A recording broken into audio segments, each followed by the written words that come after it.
My name is Tirico, and I'm going to be talking about artificial intelligence. So first, let's do some audience interaction. I want everyone to close their eyes and imagine a world 50 years from now. What will our society look like? What will our cities look like? What will we be wearing? And what will our daily lives look like? Now, in each of your worlds, I'm sure there are a lot of similarities, a lot of things that are across the board similar. But I also think there might be something missing from a lot of this future world. Obviously, you can probably tell I think that thing is artificial intelligence. But this phenomenon we just experienced is pretty common. A lot of times, we are blind and don't want to include in our futures artificial intelligence. In addition to this simply being a human distaste for change, I think it also has to do with our perception of intelligence.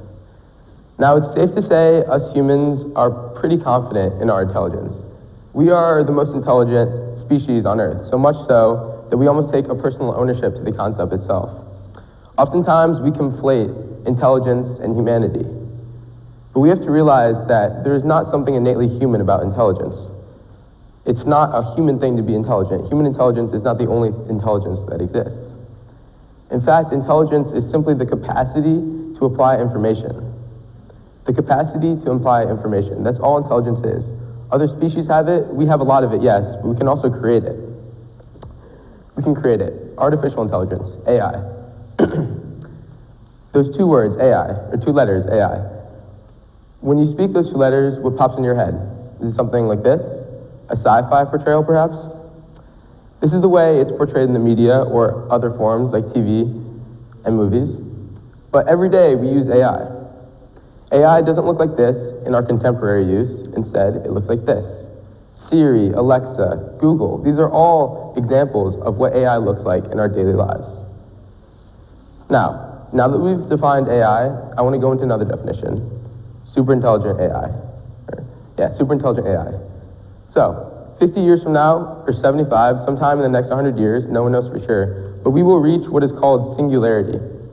Put simply, singularity is the moment in which our technology begins to outpace us. At this point in time, we will have invented artificial intelligence and technology that is so advanced that it can think faster, work harder, and smarter than us humans can. At this point, we will invent something that is nearly superhuman. Now, for the sake of brevity, I'm skipping over something big, something important. It's been discussed in many different TED Talks or in a ton of different research that's out there. But getting to this point of singularity is going to be difficult. There's a lot of things that we have to get just perfectly right in order to be able to live peacefully with artificial intelligence that's smarter than us. It seems if we make one mistake, and we only have one shot at this, if we make one mistake, then it could mean the end of humanity. But this talk isn't focused on that. This is focused on our best case scenario, if we get it just right and invent AI that we can live peacefully with. Now, why do we want this? Well, artificial intelligence and superintelligent AI is something that no sane person would say is bad. Just think if we had computers that could analyze, locate, and solve our problems exponentially faster than we can as humans. This could very well mean the end of all our social and economic problems. Any solution that has been come to by humans can be done quicker and even more effectively by these superintelligent robots. This is a good thing for society, obviously, right? And it makes sense that we would want this in our future. This could very well be the last invention we will ever have to make. Everything after this, every innovation, all research can be done better by these superintelligent robots and computers. So, this is empowering, but yet at the same time, it's somewhat terrifying. Once we have a future without much labor, what will we do? How will we adapt? There's important questions to be answered here. Now, you can see our society turning into a society with two castes, the haves and the have-nots. One upper class will be comprised of those who work in industries that require human interaction and human skills.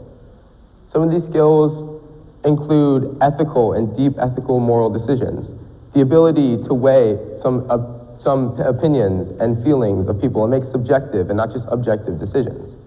Complex communication. These are the things that are innately human, things that no matter how smart a robot might be, they can never duplicate. Take a teacher, for example. No matter how smart or knowledgeable a computer might be, It will never be able to have the complex communication skills and the ability to contextualize like a human will. These jobs will be safe, and the people that work them will be the upper class, the people with jobs. But with this new upper class comes a much larger and more expansive lower class, and that includes not just people and automated workers like factory workers and jobs that have been taken for a while. This is what automation looks like today. But the truth is, in the future, 50 years from now, automation won't just look like this, but in fact will also look like this. Not just factory workers, not just process plant jobs, but doctors, engineers. Any job that can be objectively done faster by a computer that has the ability to call on an array of data and knowledge can be replaced by superintelligent AI. And I think it should be replaced by superintelligent AI. If we had engineers and doctors that were perfect and never made mistakes, this could mean the end of all disease. It can mean safe roads. It can mean the end of infrastructure problems. This could be a great thing for society. This is something that we decidedly want.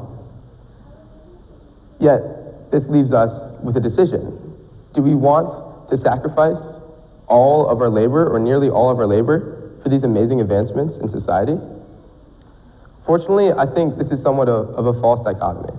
I don't think we have to choose between having jobs or living in a peaceful and wonderful society. I think, although we will never be able to completely remove the effects of automation, I think that we will be able to, with education, alleviate them. So, let's talk about education. Currently, the most common and probably the main reason why we get educated is for jobs, is job skills training. Of course, that's not the reason why we go to school every day, but in the end, our educations do get stratified. Whether it be in college or as a major, or high school as a magnet program, per se. Our educations, in the end, get stratified, like I said before. We have to have job skills. We have to have something that's applicable. We have to be hireable, because we have to keep the lights on, right? It's something that is inevitable no matter where in the educational system you might be. Now, right now, I think this is a good thing. I think we need this. By and large, labor is best done by humans today. It's not just, we don't have the robots to do all the jobs that we can, but in fact, us humans have to do a large percentage of the labor itself. So I think specialization is a good thing. We still need it. But we have to take ourselves out of the present moment and into 50 years from now, in which the artificial intelligence will be far more advanced. In this scenario, in this future world, I don't think specialization is the key. We can no longer teach students to be specialists, because most of the jobs that they will be specializing in will not be jobs anymore. In fact, I think what we need is something called a human education. Instead of specializing, we need to teach students to have those skills that I mentioned before, those skills that are most innately human. The ability to make ethical decisions with context, the ability to have a moral code, and the ability to use that to make decisions. Management, which includes a lot of programming, because most of the jobs will be done by computers. We need people to manage them. All these things are jobs and are skills that can be applied to not just one industry, but all industries. And this is something that we need to have, because in all likelihood, we will be working not just in 2 or 3 industries over our lifetime like we do now, but in 20. Because as more and more jobs become obsolete, we need people to switch jobs and switch industries. And this is going to be something that we need to grapple with. So, what does this mean? I know this is probably sounding like another one of those liberal arts education TED Talks, but I promise you it's not that. I don't think, although a little liberal arts education, it probably best suits people for this future world, I don't think that's the problem nor the solution. I think instead, the question lies with those who don't go to college right now. 35% of our students, of high school seniors this year, will not go on to college and will not get a college degree. That's a high number. Right now, the best alternative and the most common alternative to college is vocational schools or learning a job skills. And currently, although it may not feel like it, you can still have an amazing life and make a good living with a job if you don't go to college. A college degree is not a necessity for success in today's world. But in the future, this might be the case. The decision right now lies between college or a vocational or job skills school. But right now, or in the future, this decision might turn into college or being unemployed. To me, I don't think this should be our solution, and this can't be our solution. If we are to leave this human education, which we all agree is a necessity to succeed in our future world, in the hands of a college, then we will alienate 35% of the people that, whether they don't have the means to, can't, or just don't want to go to college, they can't receive that if they don't have that education. If we don't want to alienate this huge percentage of our population, then it seems clear to me that college cannot be where this education is held. So instead of college, it must be taken down to primary schools, to high schools, middle schools, and elementary schools. It seems like common sense to me that we teach this human education that is necessary to live, while to teach this to students while their education and their attendance is still compulsory, when they have to be here. It is only common sense to bring it not from college, to have it not in college, but in primary schools, to shift the structure of our education all the way from high school down to elementary school. Now, I won't pretend to be an educational specialist. I don't know the correct manners or the best ways to get these skills across to humans, to high schoolers. But I do know this: if we fail to equip a whole generation of students with the skills that they will need to survive with a job in a post-AI world, then we will have failed. Now, this isn't a problem that will just suddenly occur 50 years from now.